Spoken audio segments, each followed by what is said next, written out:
안녕하세요. 영광교회 교인 여러분, 백인범 목사입니다. 벌써 영광성경대학 온라인 강의가 벌써 5번째 강의를 맞이하였습니다. 오늘은 저희가 예언서에 대해서 살펴보려고 합니다. 그리고 저자가 뽑은 5번째 문장은 미가서 6장 8절 말씀입니다. 제가 먼저 본문을 읽어드리면 여호와께서 내게 구하시는 것은 오직 정의를 행하며 인자를 사랑하며 겸손하게 내 하나님과 함께 행하는 것이 아니냐라는 본문입니다. 저희가 지난주에는 다윗 왕과 왕조 시대를 보았습니다. 그리고 오늘은 그 왕조 시대에 하나님의 말씀을 전한 예언자들의 이야기가 나온 예언서들을 저희가 함께 보려고 합니다. 저희가 예언서라고 하기보다는 일반적으로는 선지서라는 이야기를 많이 씁니다. 근데 저희가 보고 있는 이 교재에서는 그것을 예언서로 번역하고 있어서 저희가 그렇게 쓰도록 하겠습니다. 구약의 예언서는 흔히 15권으로 분류를 합니다. 그 가운데 3권은 두꺼운 책들, 그래서 이사야, 예레미야, 에스겔 같은 책들이 있고 분량이 적은 12개의 소예언서들이 있습니다. 소예언서는 호세아부터 말라기까지의 12권을 이야기합니다. 흔히 이렇게 대선지서와 소선지서로 구분을 하는데 이것은 선지자의 역할이나 또한 그들의 업적에 따라서 크다 작다를 나눠 놓은 것이 아니라 각 예언서의 분량에 따라 페이지가 얼마나 많고 적으냐에 따라서 분류를 한 것입니다. 참고로 소선지서 12권을 다 합치면 예레미야 정도의 분량이 나옵니다. 물론 성경에는 여기 있는 15명보다 훨씬 더 많은 예언자들과 선지자들이 있었지만 일단 성경으로 인정된 15권만 가지고 저희가 이야기를 해보려고 합니다. 그럼 예언자라는 사람, 선지자라는 사람은 어떤 사람이었을까요? 예언자는 하나님의 말을 대신 전해주는 사람들입니다. 일종의 전령이나 대변자다라고도 볼 수도 있습니다. 그래서 예언자들이 말을 할 때는 주 여호와께서 이르시되라는 말로 시작할 때가 많이 있었습니다. 내가 나의 생각을 이야기한다, 나의 뜻을 전한다 라는 것이 아니라 하나님의 말씀을 전한다 라는 의미로 그렇게 시작을 하였습니다. 저희들이 보통 예언한다 라는 말을 하게 되면 그것은 앞으로 일어날 일을 미리 예측한 것이다 라는 의미로 많이 이해를 합니다. 하지만 오늘 이 책에서 이야기하고 있는 예언자는 선지자와 같은 개념입니다. 그래서 자기 세대의 주변 사람에게 직접 하나님의 말씀을 전하는 사람들을 이야기하고 있는 것입니다. 하나님은 이스라엘 백성들과 언약을 맺으시고 계속적으로 그들에게 말씀을 하였습니다. 광야 시대에는 모세를 통하여서 말씀을 하셨고 가나안 정복 시기에는 여호수아를 통하여서 말씀을 전하셨습니다. 그런데 왕이 세워지고 나서는 문제가 생기기 시작하였습니다. 원래대로라면은 왕이 하나님의 말씀을 전하는 역할들을 해야 되는데 이 왕들도 하나님 앞에서 바르게 서지 못하고 계속 죄를 짓고 우상 숭배를 하다 보니 그들을 통하여서 하나님께서 하나님의 말씀을 전할 수가 없었습니다. 그래서 특별히 하나님이 선지자를 세우셔서 하나님의 뜻을 이스라엘 백성들에게 전하게 하였고 또한 그 사람들이 쓴 책을 예언서다라고 표현을 하고 있는 것입니다. 그렇다고 해서 이것이 미래의 일들을 이야기하지 않는다라는 것은 아닙니다. 이 사람들은 현재만 이야기하는 것이 아니라 때로는 미래에 대해서 말할 때들도 있었습니다. 그때는 바로 백성들로 하여금 지금 자신의 생각을 바꾸고 행동을 바꾸도록 하기 위해서였습니다.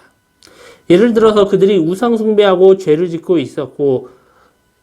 있었는데 이제는 그 죄를 회개하고 변화되고 그들이 하나님을 믿고 따르도록 하기 위해서는 미래에 일어날 하나님이 예비해 두신 심판과 재앙, 어려움들을 미리 알려주는 경우들도 있었습니다. 그리고 이것을 통하여서 예언자들은 단지 그냥 미래를 전하기만 하는 것이 아니라 하나님의 메시지를 선포하는 사람으로 계속적으로 나와 있었습니다. 제 개인적으로는 그냥 개역 한글에 표현된 선지자라는 표현이 더 좋을 것 같은데 저희가 보고 있는 교재에선 계속 예언서, 예언자라는 표현을 사용하고 있었습니다. 그러면 이 예언자들이 백성들을 변화시키기 위하여서 그 백성들이 하나님께 나아가도록 하기 위해서 어떤 전략을 사용했을까요? 가장 먼저 나오는 것은 그들을 설득하였다라는 것입니다. 예언자들은 백성들이 삶의 방식을 바꾸지 않으면 진짜 위험한 상황에 닥치게 될 것을 미리 알았던 사람들입니다. 그래서 만일 이들이 백성들을 설득하지 못한다면 예고된 재앙과 고난이 이스라엘 땅 가운데 또 때로는 이방 땅들 가운데 그대로 닥치게 될 것입니다. 그래서 이 예언자들은 반드시 사람들을 설득해야 되고 또한 그들이 설득하기 위해서는 때로는 극단적인 충격요법도 주기도 하였습니다. 그러다 보니까 이 예언자들의 언어는 과장되고 폭력적일 때들이 많았습니다. 또 이들은 사람을 변화시켜야 되다 보니까 기존에 살고 있는 사람들과 계속적으로 충돌하고 부딪힐 수밖에 없었습니다. 하지만 결론적으로 이런 예언자들의 설득은 대부분 통하지 못하였습니다. 사람들은 예언자들의 말을 듣고 자신의 즐거움과 이익을 포기하기보다는 자신이 누리던 것들을 계속 누리는 삶을 살아갔습니다. 결국 그러다가 그들은 멸망의 길 가운데 들어가게 되었습니다. 두 번째로 예언자들이 썼던 전략은 시적인 생생함을 가지고 그 예언의 말씀을 전하였습니다. 예언자들은 하나님의 예언을 이야기하면서 히브리시의 형태로 말하고 쓰는 경우가 많이 있었습니다. 이것은 우리가 예언서를 보다가 곳곳에 시가 등장하는 것들을 보게 되면 알 수 있습니다. 이런 시는 대부분 비유적인 표현과 비교, 은유, 상징 등 특별한 방식으로 언어를 사용하는 경향이 있습니다. 그래서 우리는 시를 볼 때 시가 차용하는 언어 구사 방식을 문자 그대로 이것은 그냥 이것을 이야기하는 것이야 라고 1대1로 해석하기보다는 그 배우의 의도와 정서, 메시지를 찾고 그것들을 분석해야 됩니다. 그런데 이런 과정이 쉽지 않으니까 사람들이 예언서는 어렵고 난해하다라는 이야기를 하게 되는 것이었습니다. 세 번째로 나오는 전략은 그림 언어입니다. 예수님도 사역을 하시면서 비유를 많이 사용하셨습니다. 구약의 예언자들도 예수님만큼이나 이미지나 그림을 좋아했습니다. 그래서 자신이 하려는 말을 표현하기 위해 마음속에 각종 이미지를 그립니다. 주변에 자연에서 따오는 경우들도 있고 식물이나 동물, 새, 벌레, 해, 달, 별 등 자신이 보고 알 수 있는 모든 곳에서 그 이미지를 가지고 와서 전하였습니다. 이렇게 이미지를 글로 표현하는 것을 저희는 은유다라고 표현을 합니다. 그리고 이것은 진리를 전하는 매우 강력한 방법입니다. 이런 은유는 듣거나 읽는 사람들의 상상력을 자극시킵니다. 그래서 그 마음속에서 연관되는 것들이 튀어나오도록 합니다. 대표적으로 예레미야 2장에서 자신의 요지를 정하기 위해서 최소 12개 이상의 이미지를 사용하고 있습니다. 그래서 예레미야 2장 13절을 보면 내 백성이 두 가지 악을 행하였나니 곧 그들이 생수의 근원 대신 나를 버린 것과 스스로 웅덩이를 판 것인데 그것은 그 물을 가두지 못할 터진 웅덩이들이니라 라는 구절이 나옵니다. 물을 가지지 못하는 터진 웅덩이, 이것이 바로 이스라엘 백성을 바라보는 하나님의 평가였습니다. 여기 나오는 그림을 보면 이렇게 터진 웅덩이가 무엇을 할 수 있겠습니까? 저수지로서의 기능을 상실하고 누군가가 그 뚝을 다시 쌓아 올리기를, 원상복구되기를 기다릴 수밖에 없는 그런 무기력한 존재입니다. 지금 하나님께 불순종하고 있는 이 이스라엘 민족들도 이와 같다라는 것입니다. 이렇게 제가 그림 하나를 보여주면서 그 물이 터진 뚝의 이미지를 여러분에게 보여줬던 것처럼 그 이미지를 아는 사람에게 저희가 그림 언어로 표현을 하면 그것은 그 사람이 훨씬 더 빠르게 공감할 수가 있게 됩니다. 그래서 예언가들도 그런 그림 언어를 통하여서 사람들을 설득하려고 하였습니다.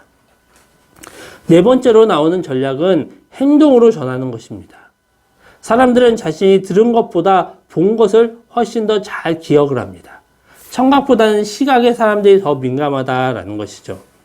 그래서 하나님은 예언자들에게 메시지를 전할 때 어떤 행동이나 표지를 함께 전하도록 지시를 합니다.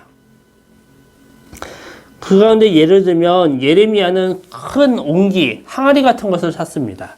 그리고 그것을 정치 지도자들 앞에서 산산조각 내도록 깨버립니다. 또 한 번은 자신이 허리띠를 새로 사서 그 허리띠를 두르고 나서 다시 그것을 감춰서 그 허리띠가 썩는 것들을 사람들이 보게 합니다. 또 에스겔 같은 경우에는 이스라엘을 위하여서는 왼쪽으로 390일을 누워서 지냈고 유다를 위해서는 그가 40일간 누워서 지내도록 하나님이 명령을 내리셨습니다. 또 그것도 모자라서 하나님은 에스겔에게 인분으로 떡을 구워 먹으라 라고 하셨습니다. 그러다가 나중에는 봐주면서 인분 대신에 쇠똥으로 떡을 구워 먹으라 라고 하십니다. 일반인들이 보기에는 정말 이것들은 미쳤다 라고 할 만한 그런 이상한 행동들입니다. 근데 예언자들은 이것이 하나님이 시킨 일이기에 그것을 그대로 행동합니다. 그러면 하나님은 왜 이렇게 이상한 일들을 시키셨을까요? 그것은 바로 그 이상한 행동들을 하면서 이스라엘 백성이 자신들의 상태를 깨닫고 그들이 하나님께 돌아오기를 바라셔서 하나님은 이런 이상 행동으로 메시지를 주신다라는 것입니다. 그럼 이렇게 메시지에는 여러 가지, 4가지 종류가 있다라는 것들을 보았는데, 그러면은 선지자들은 어떤 선지자들이 있었을까요? 선지자의 종류가 워낙 많아서 저희가 시대별로 먼저 구분을 해 보았습니다. 그래서 시대적으로 보면 주전 9세기의 선지자들이 있는데 대표적으로는 엘리야와 엘리사가 있습니다. 두 선지자 모두 북이스라엘에서 활동을 하였습니다. 북이스라엘은 솔로몬의 아들 르호보암이 통치할 때 유다에서 분열되었습니다. 또 그 당시 이스라엘의 북쪽 지파들은 이방 나라들과 더 많이 노출되어 있고 접촉이 되어 있었기 때문에 그들은 결국 그 이방 나라들처럼 우상 숭배에 빠져들게 됩니다. 그리고 더 나아가서는 아예 북이스라엘의 왕들이 하나님을 거부하고 우상 숭배를 하면서 그 우상의 산당을 세우고 백성들이 우상 앞에 와서 절하게 하는 일을 조장하기까지도 하였습니다. 이런 시기 가운데에서 정말 우상 숭배와 그런 이방신을 섬기는 사상들이 극에 달하는 상태 가운데서 하나님이 부르신 선지자가 바로 엘리야였습니다. 엘리야의 사명은 그 이스라엘 민족이 바알신이 아닌 하나님께 예배드리고 하나님께 돌아오는 것입니다. 엘리야는 이것을 이루기 위해서 아합 왕을 찾아갔습니다. 그리고 민족의 죄 때문에 수년 동안 비도 있을 수 없을 것이다 라고 예언을 하였습니다. 그리고 그 후 3년 동안 극심한 가뭄이 있고 3년이 지나서 엘리야는 다시 아합 왕 앞에 나아가게 됩니다. 그러고 나서는 그가 사람들 앞에서 대결을 청합니다. 바알과 아세라 선지자 850명과 하나님을 믿는 유일한 선지자 엘리야가 대결하여서 엘리야가 하나님이 살아계신 하나님이시다라는 것들을 증명해 보입니다. 그리고 이제 바알과 아세라를 섬기는 모든 제사장들을 다 죽이게 됩니다. 이후에 아합의 아내 이세벨이 엘리야를 죽이려 하지만 하나님의 보호하심으로 그는 가까스로 그 위기를 넘기게 되고 또한 그의 제자 엘리사를 예언자로 키우게 됩니다. 엘리사는 스승이었던 엘리야가 구름 속으로 승천하여 올라가는 것들을 보았습니다. 그리고 엘리사는 스승의 능력이 자신에게 임하기를 하나님 앞에 간절히 기도하였고 그 기도가 응답되어서 엘리사는 이스라엘 땅 곳곳을 다니면서 하나님의 말씀을 전하고 수많은 이적들을 행하게 되었습니다. 마치 이 모습은 예수님이 세례 요한의 뒤에 나타나셨던 것처럼 정말 하나님께서 그 일들을 하기 위하여서 많은 것들을 예비하고 계시는구나 라는 것들을 알 수 있게 하였습니다. 그 다음으로는 주전 8세기입니다. 주전 8세기는 이스라엘의 위대한 선지자들이 가장 많이 나온 시기입니다. 또 그 가운데서 북이스라엘에서는 북이스라엘에서 2명, 남유다에서 2명씩 4명의 선지자를 소개하려고 합니다. 먼저 아모스는 남유다 출신이지만 하나님은 북왕국에 가서 말씀을 선포하도록 하셨습니다. 아모스는 주변 모든 이방 나라들을 규탄한 것으로 시작을 합니다. 그리고 이스라엘을 향하여 하나님의 말씀을 전하였습니다. 아모스는 일부 부유한 사람들 사이에서 목격한 사회적 불평등을 맹렬히 비난하고 학대받고 가난한 이들을 옹호하며 그들을 의인이라고 부르고 재산이 많고 사치를 좋아하는 계급을 악인으로 공격을 합니다. 지금도 그렇지만 이 당시에는 재산이 많으면 하나님의 큰 복을 받은 것으로 생각하였습니다. 하지만 아모스는 베델과 길갈의 우상들을 세워놓고 드리는 종교의식은 사람들의 기대와는 달리 하나님이 기쁘게 보시는 것이 아니다라면서 혐오하십니다. 그래서 아모스는 이스라엘의 멸망에 대해서도 예언을 합니다. 당시에는 이런 예언을 들으면 그것을 그냥 황당무계한 것으로 놀리는 것으로 끝났는데 주전 721년 결국 아스루 제국이 사마리아를 포기하고 멸망시켰습니다. 또 아모스와 거의 비슷한 시기에 활동한 선지자가 호세아입니다. 호세아의 사역도 거의 북이스라엘에서 이루어졌습니다. 이 호세아는 하나님이 주신 메시지를 몸으로 실천하면서 큰 고통을 겪은 선지자였습니다. 그는 그 쓰라린 경험을 통해 하나님의 메시지를 받았습니다. 하지만 하나님은 그에게 고멜이라는 창녀와 결혼을 하라고 시키시고 또한 그 후에 고멜은 호세아가 아닌 다른 사람의 아이를 출산하고 호세아를 버리고 도망을 갑니다. 결국 호세아는 이렇게 깨어진 관계를 보면서 이스라엘 민족과 하나님도 이렇게 관계가 깨어진 존재구나 라는 것들을 생각하게 되었습니다. 그 후에도 하나님은 도망간 아내마저도 다시 돈을 주고 사오라 라고 합니다. 그리고 하나님은 이것을 통하여서 하나님의 새로운 성품을 보여주십니다. 흔히 사람들이 많이 오해하기를 구약시대에는 워낙 전쟁도 많았고 피 흘림도 많았고 하나님이 그들을 멸절하라 라는 명령도 많았기 때문에 결국 구약의 하나님은 잔인하시고 전쟁을 좋아하시는 분으로 그렇게 오해하는 경우가 많습니다. 하지만 하나님은 죄를 짓는 자신의 백성과 이방 민족들을 벌하신 것이고 자신의 백성은 끝까지 사랑하시는 분입니다. 그리고 이제 이사야입니다. 이사야는 예언서뿐만 아니라 시편을 제외한 구약에서 가장 큰 책입니다. 이사야는 유다를 향해서 사역하였습니다. 그는 하나님의 거룩과 위엄이 가득 찬 성전에서 고귀한 환상을 봅니다. 그리고 유다를 향한 주 메시지는 당장 국제적인 압력과 위협 가운데에서 그들이 하나님 야훼를 신뢰하며 다른 나라와 무의미한 동맹을 맺으면 안 된다라고 하였습니다. 결국 이 이사야는 심판을 선포하긴 하였지만 그 심판 너머에 하나님이 복을 주시고 구원하시는 시대, 바로 이스라엘의 회복의 시대를 바란다라는 것입니다. 이제 이사야와 거의 비슷한 시기에 활동한 선지자 미가를 보려고 합니다.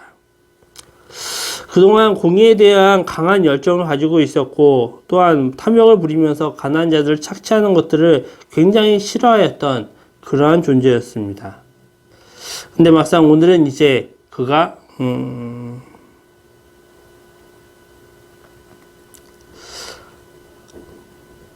하다가 지금 말이 꼬였네요.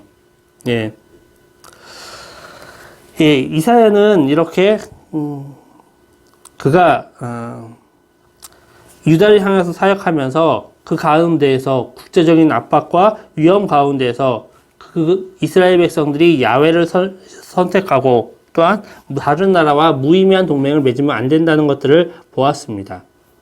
이사야는 이렇게 심판을 선포하긴 하였지만 그 심판 너머에 하나님이 복을 주시고 구원하시는 시대, 곧 이스라엘의 회복의 시대를 바라보기도 하였습니다. 또 이사야와 비슷한 시기에 활동하였던 선지자 미가가 있습니다. 미가는 공의에 대한 열정을 나타내고 있습니다. 그리고 탐욕을 부리고 가난한 이들을 착취하는 이들을 강하게 비판하고 있습니다. 또한 하나님께서 모든 민족들 가운데서 통치하실 것이다. 하나님이 이스라엘뿐만 아니라 모든 민족을 다스릴 것이다 라는 비전도 가지고 있었습니다.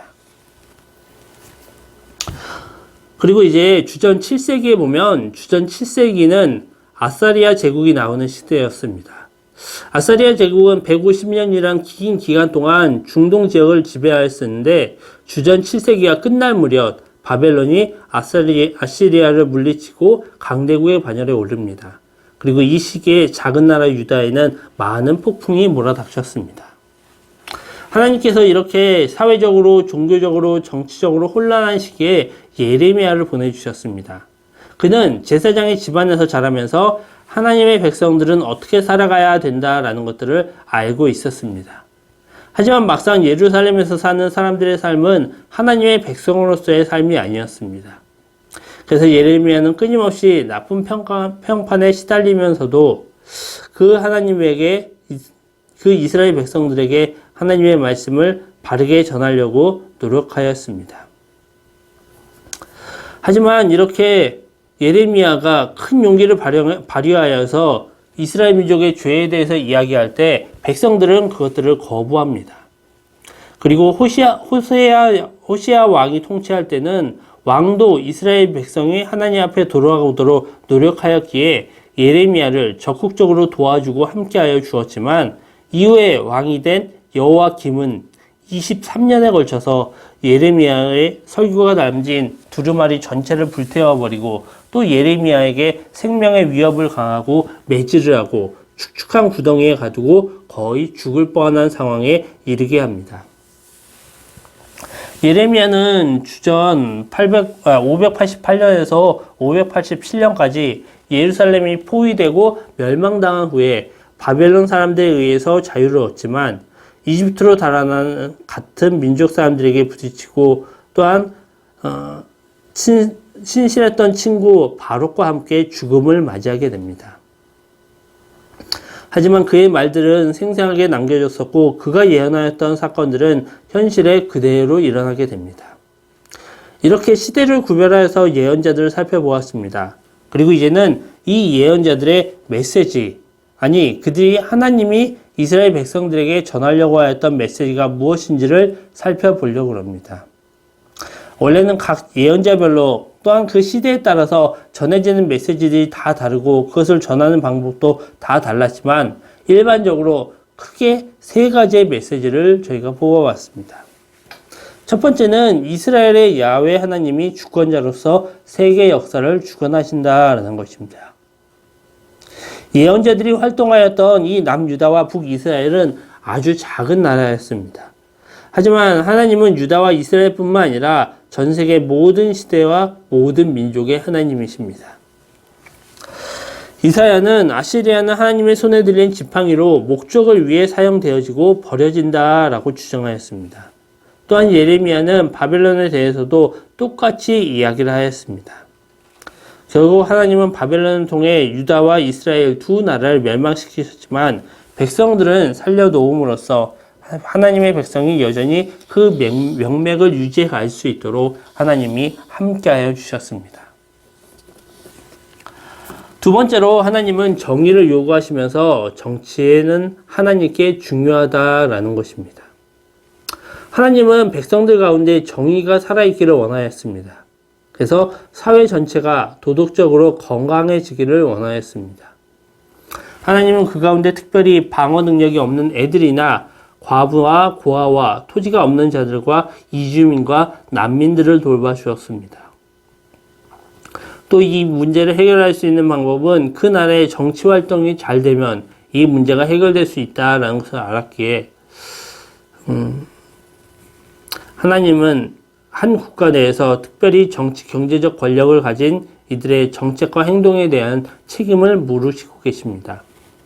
하나님은 이렇게 하나님의 능력과 세상의 권력을 통해서 가난하고 어려운 사람들을 항상 돌봐주시려 하였습니다.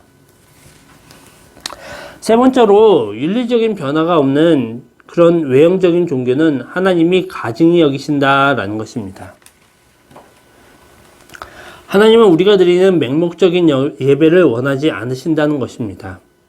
사무엘상 15장 22절에 보면 여호와께서 번제와 다른 제사를 그의 목소리를 청종하는 것을 좋아하신 같이 좋아하시겠나이까. 순종이 제사보다 낫고 듣는 것이 수양의 기름보다 나으니이다 라고 나옵니다. 하나님은 우리가 우리의 삶을 바꾸지 않은 채 정의와 공의와 신실과 사랑이 나타나지 않고 그냥 형식적인 제사만, 예배만 계속적으로 드린다라고 하면 하나님은 그것을 싫어하신다라는 것입니다. 하나님은 화려한 제사를 원하시는 분이 아니십니다. 하나님이 정말 원하시는 것은 공의와 긍휼과 겸손이며 이것은 하나님의 성품입니다. 그리고 예수님도 이에 동의하셨습니다. 만약 우리가 하나님을 우리의 왕으로 모시고 산다면 당연히 나의 삶은 변화가 되어야 되고 그것은 당연히 종교적으로 변한다라는 것이 아니라 하나님의 성품인 공의와 긍휼과 겸손이 나의 삶에 나타나는 것들이 되어야 될 것입니다. 마지막으로 하나님이 예언자들을 보내주신 이유는 이스라엘 민족이 하나님과의 언약 관계를 기억하며 그 의미를 알려주셔서 그들이 다시 돌아오기를 원하는 것이었습니다. 이 언약의 내용들은 크게 세 가지가 들어갑니다. 첫째는 먼저 역사가 나오고 있습니다. 바로 하나님이 이스라엘 민족을 이집트의 노예 상태에서 건지시고 그들을 광야에서 40년 동안이나 안전하게 지켜주시고 그들을 약속의 땅 가나안으로 데려다 주셨다는 것입니다. 하나님은 아브라함 때부터 시작된 약속을 다 이루어 주셨고 그것이 이스라엘 민족의 역사가 되었습니다. 예언가들은 이 역사의 내용을 기초하여 백성들에게 메시지를 선포하였습니다. 두 번째로 하나님의 메시지 가운데 볼 수 있는 것은 바로 헌신입니다. 하나님과 이스라엘 민족 사이에서는 일방적으로 헌신하는 분이 계시는데 그분이 과연 누구시겠습니까? 바로 당연히 하나님이십니다. 하나님은 이스라엘 민족이 출애굽하고 광야 생활하고 약속의 땅에 들어가 한 나라를 이루는데 지속적으로 함께하여 주시고 그들을 지켜주셨습니다. 반면 이스라엘 민족은 지속적으로 하나님의 말씀에 불순종하고 하나님을 배반하였지만 하나님은 결코 그 거리를 줄이지 않으셨습니다. 계속적으로 백성들에게 다가와 주신 것입니다. 또 하나님이 이렇게 예언자들을 보내서 그들이 다시 이렇게 언약의 내용을 기억시키고 다시 돌아오기를 간청하게 하는 것도 바로 여전히 하나님이 헌신하고 계시다는 것입니다. 이스라엘과 하나님과의 관계에서 하나님의 헌신이 빠져버리면 이 관계는 금방 허물어지고 말 것입니다. 세 번째로 이 가운데 저희가 볼 수 있는 것은 상과 벌입니다. 만약 이스라엘 민족이 하나님의 길을 따라 살며 그들이 하나님의 율법에 순종하였다라고 하면 지금 어떻게 되었을까요? 하나님의 복이 이스라엘 민족에게 계속 내렸을 것입니다. 하지만 이스라엘 민족은 하나님 앞에 불순종하였었고 하나님은 어쩔 수 없이 그들에게 벌을 주셔야 되는데 그 벌을 주시기 전에 먼저 예언자들을 보내 하나님의 심판이 임할 것을 지속적으로 알려주셨습니다. 만약 이스라엘 민족이 하나님의 말씀에 바르게 순종만 하였다면 예언자들의 하나님은 하는 일들은 백성들을 축복하고 하나님의 복을 알리는 일들이 되었을 것입니다. 하지만 예언자들을 통하여서 주신 메시지는 이스라엘 민족뿐만 아니라 지금 성경을 읽고 있는 우리까지도 동일하게 적용될 수 있습니다. 우리는 예언자의 경고를 지금 나에게 주시는 하나님의 메시지로 들어야 됩니다. 그리고 우리는 그 예언자의 경고를 지금 나에게 적용시켜서 나의 삶을 변화시키고 바꿔야 됩니다. 오늘 5번째 문장을 다시 한번 살펴보도록 하겠습니다. 하나님이 나에게 요구하시는 사람아 주께서 선한 것이 무엇임을 내게 보이셨나니 여호와께서 내게 구하시는 것은 오직 정의를 행하며 인자를 사랑하며 겸손하게 내 하나님과 행하는 것이 아니냐.